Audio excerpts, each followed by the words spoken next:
बिस्मिल्लाहिर्रहमानिर्रहीम। अस्सलामुअलैकुम वरहमतुल्लाहि वबरकातुहू। आज हम एक ऐसे टॉपिक पर बात करने वाले हैं जो हर मुसलमान के दिल के बहुत करीब है, दुआ के मौजज़ात। ने कभी सोचा है कि एक छोटी सी दुआ का असर कैसे आपकी ज़िंदगी को बदल सकता है? आइए कुरान और साहिल हदीस की रोशनी में समझते हैं कि दुआ कैसे मौजज़ा बन जाती है। अल्लाह सल्लल्लाहु अलैहि वसल्लम ने फरमाया, दुआ मोमिन का हथियार है। सिर्फ एक इबादत नहीं बल्कि एक ताकत है जो हर मुसलमान को अल्लाह ताला ने अता की है। जब कोई मुसीबत आए, जब कोई मुश्किल हो, इंसान जब अपने रब को पुकारता है, और ये है असल मौजज़ा। कुरान पाक में अल्लाह ताला फरमाते हैं, और तुम्हारा रब कहता है, मुझसे दुआ मांगो, मैं तुम्हारी दुआ कबूल करूँगा। ये वादा है अल्लाह का, हर दुआ सुनता है, चाहे हमें फ़ौरन नतीजा नज़र आए या देर से। हर सूरत में अल्लाह बेहतरीन फ़ैसला करता है। ये कुछ मिसालें लेते हैं कुरान और हदीस से। हज़रत ज़करिया अलैहिस्सलाम की दुआ कुरान में है, ए मेरे रब, मुझे अपने हुजूर से पाक औलाद अता फरमा, बेशक तू दुआ सुनने वाला है। ज़करिया अलैहिस्सलाम बहुत बुढ़ापे में थे, लेकिन अल्लाह ने उनको हज़रत याह्या अलैहिस्सलाम जैसे पाक नबी से नवाजा।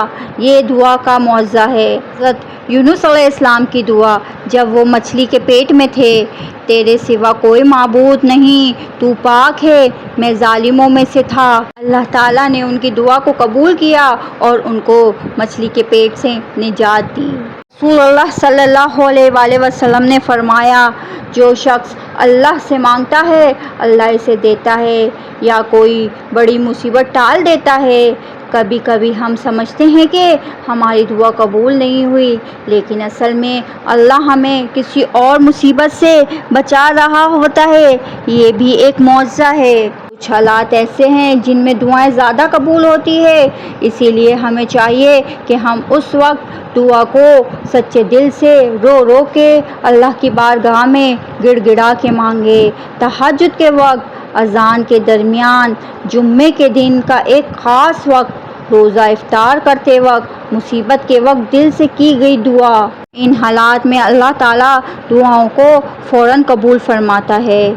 रसूलुल्लाह सल्लल्लाहु अलैहि वसल्लम ने फरमाया, अल्लाह के 3 बंदे ऐसे हैं जिनकी दुआ रद्द नहीं होती, मज़लूम की, रोज़ेदार की और मुसाफिर की। दोस्तों, दुआ करना कभी ना छोड़िए। हर छोटी से छोटी और बड़ी से बड़ी ज़रूरत के लिए अल्लाह से मांगिए, क्योंकि बेशक मेरा रब करीब है और जवाब देने वाला है। अल्लाह हमेशा सुन रहा है। दुआ का मौजज़ा कब और कैसे ज़ाहिर होगा, ये सिर्फ़ अल्लाह जानता है। अगर आपको ये वीडियो पसंद आई तो ज़रूर लाइक करें, शेयर करें और चैनल को सब्सक्राइब करें। अपनी दुआओं में याद रखना। जज़ाकल्लाह खैर।